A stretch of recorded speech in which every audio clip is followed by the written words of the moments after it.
जीवन को पलटाने वाली एक अद्भुत जीवन कहानी। इस पुस्तक में आज हम पढ़ेंगी शिक्षा अधिकारियों द्वारा ओम निवास का निरीक्षण।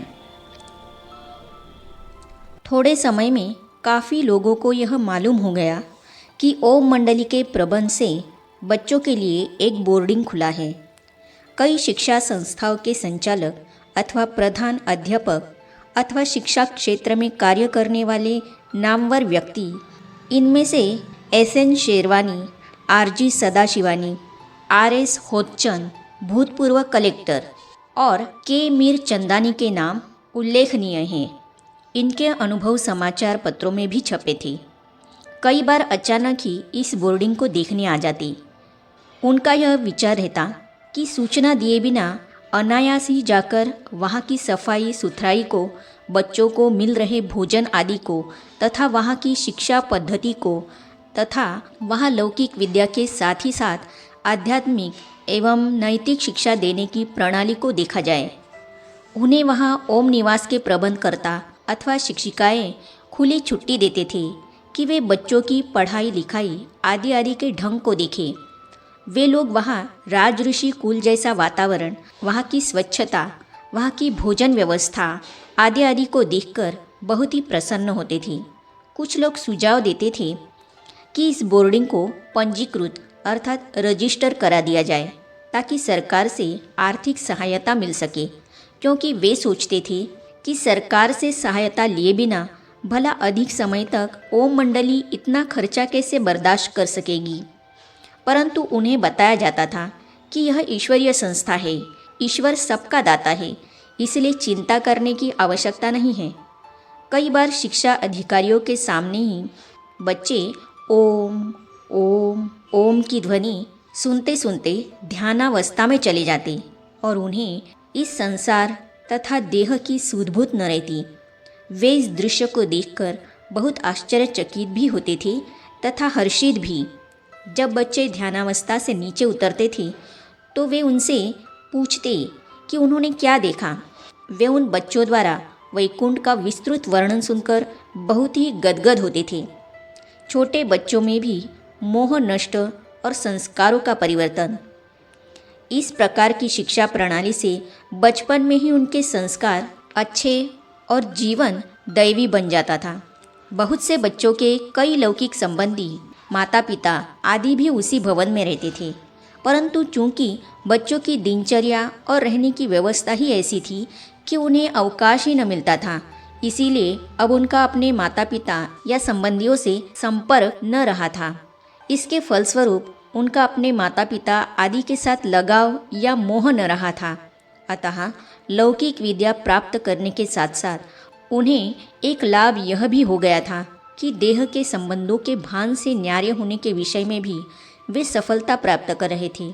यूँ तो बच्चों में चंचलता होती है और रूठने, अधिक बोलने आदि आदि का स्वभाव भी होता है, परंतु उनके इन संस्कारों को बदलने के लिए बाबा सदा ज्ञानयुक्त रीति ही बताते थे।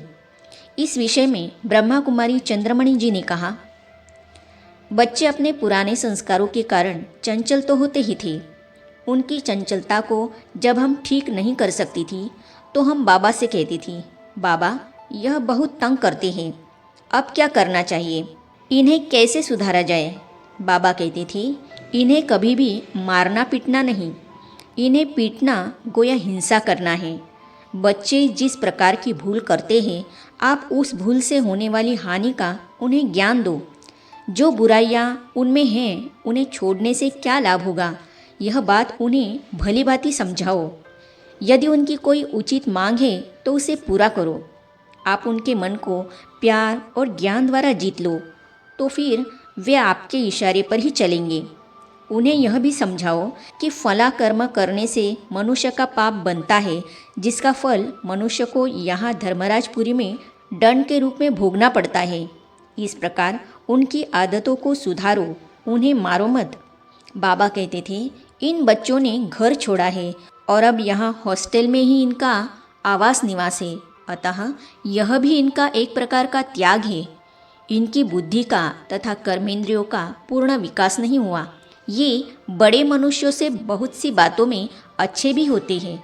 आप इन्हें आत्मिक दृष्टि से देखकर इन्हें समझाएंगी तो इन पर शीघ्र ही प्रभाव पड़ेगा। फिर भी यदि ये अधिक चंचलता करते हैं तो इनकी जो प्यारी चीज़ हो आप वह बंद कर दो तो वे सुधर जाएंगी। इसी प्रकार चंचलता करने वाले बच्चों का जिस बच्चे से अधिक प्यार होता था उससे बात करने के लिए भी उसे मना कर दिया जाता था। उसे कहा जाता था, जब तक तुम सुधरते नहीं हो तब तक इस बच्चे से तुम्हें बात करने की मना है। इस प्रतिबंध से तंग आकर वह बच्चा शीघ्र ही सही रास्ते पर आ जाता था। इसके अतिरिक्त बाबा ने एक युक्ति यह भी बताई कि जो बच्चा उद्दंड हो, अधिक चंचलता करता हो, उसे क्लास में अलग ही एक कोने में बिठा दो और उससे मत बोलो। हम ऐसा ही करती थी। उसकी पढ़ाई पर तो ध्यान देती थी परंतु उसे अलग बिठा देती। इससे भी वे सुधर जाते थे। हर एक प्रकार की विद्या के अध्ययन के बाद परीक्षाएं तो होती ही है।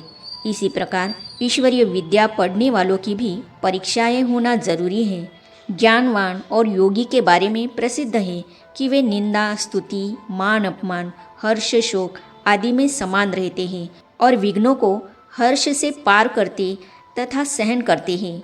अतः अब ऐसी ही परीक्षाएं ईश्वरीय विद्या पढ़ने वालों के सामने आई। वे कैसा रूप धारण करके आई और उन्हें कैसे पार किया गया वह आगे पढ़िए।